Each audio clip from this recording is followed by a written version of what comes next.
ආයිබෝවන් චාව අමුචිමියයි අද මම ඔයාලත් සමග එකතු වෙන්න යන්නේ වැලන්ටයින් දවසට අතුරු පසක් හදන විදිය උගන්වන්න.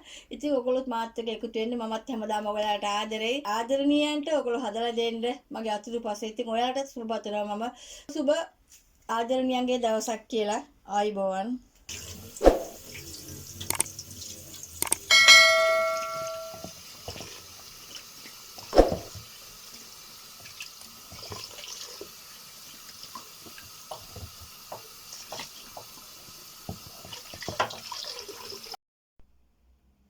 අද මම හදන්නේ ස්ට්‍රෝබෙරි වලින් සලාඩ් එකක්.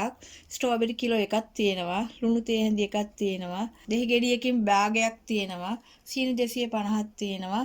මැල්ල මේස හැඳි දෙකක්. මම දැන් ස්ට්‍රෝබෙරි කපන්න යන්නේ.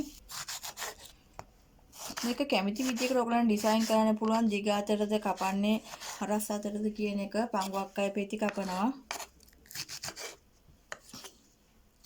මෙහෙම කපන්නත් පුළුවන්.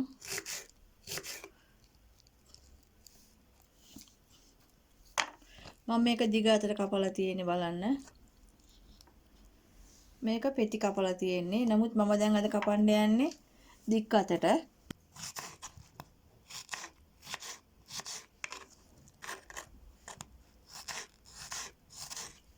ස්ට්‍රෝබෙරි කිලෝ එකම මම කෑල්ලට කපා ගන්න තියෙන්නේ. මම ලුණු කුඩු තේ හැන්දක් දානවා.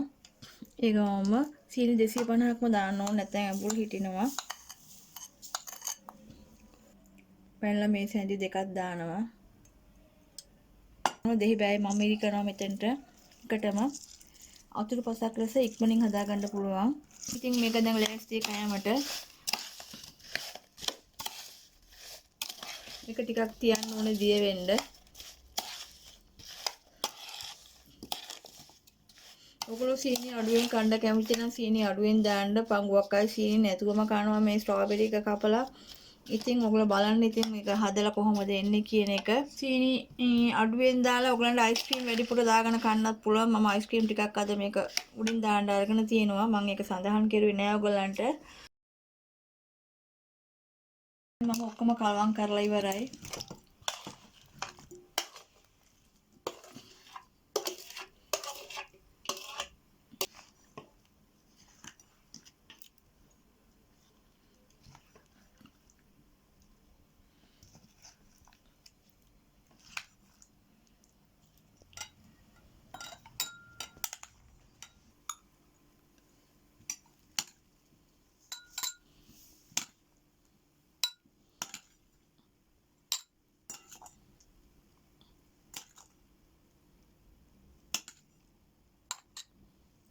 වැනිලා අයිස්ක්‍රීම් ගොඩක් හොඳයි. වැනිලා එක දානවා නම් ඔයගොල්ලෝ කැමති විදියක්.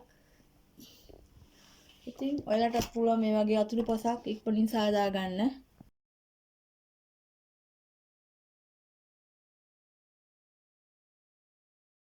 ඔයගොල්ලෝ ඩෙකරේෂන් වලට කැමති නම් ස්ට්‍රෝබෙරි මෙහෙම ගෙඩියක් ගහලා තියන්න පුළුවන්.